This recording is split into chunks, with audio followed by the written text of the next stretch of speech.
Anybody who investigates the origins of the colonies of British North America will see that the Christian faith played a major role in why these colonists came over to America in the first place. And education was front and center, primarily for one reason, which was so that men and women, boys and girls, could read the Bible for themselves. At one time, America was among the best educated nations in the world. James Madison of Virginia, a key architect of the Constitution, said, "A well-instructed people alone can be permanently a free people." Anthropologist Claude Levi-Strauss said ancient writing's main function was to facilitate the enslavement of other human beings. In other words, it was the deep state communication. Only the upper class and the elites and the kings and the pharaohs could read. The common people were kept ignorant on purpose.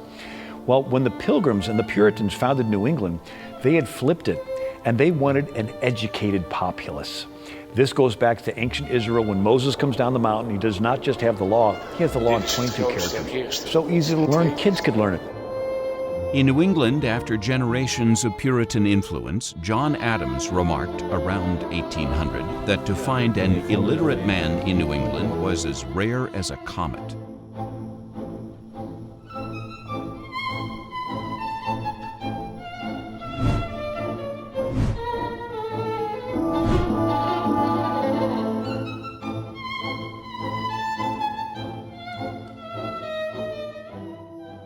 The early settlers envisioned America as a city on a hill, in the words of Reverend John Winthrop, the Puritan leader who founded Boston. To maintain that city, a solid education became a prerequisite in early America. The Puritans drew a lot from the Judeo-Christian tradition. They drew heavily from the Bible, including its first 5 books, the Torah.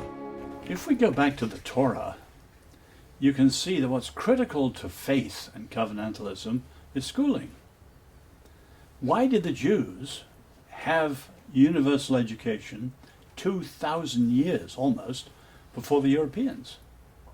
By AD 70, the Jews had universal education in every Jewish community. It was originally fathers teaching their children. England was one of the first countries in Europe to have universal education, 1870.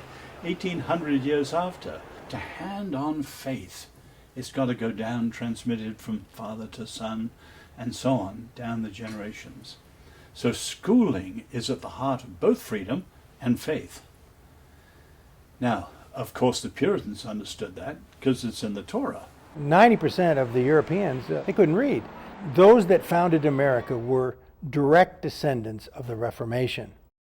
And the reason they became so successful in their colonial endeavor of building a civilization is directly tied to their educational ability, which is directly tied to their love of Scripture. Without knowledge base, you could never have a republic. The early colonists' goal of reading the Bible for themselves gave rise to the birth of education for the masses in America. The Bible was the #1 book, and literacy, along with all of its concomitant blessings, was incredibly widespread. They were putting into practice what the Scripture says: the fear of the Lord is the beginning of wisdom. For Providence Forum, I'm Jerry Newcombe.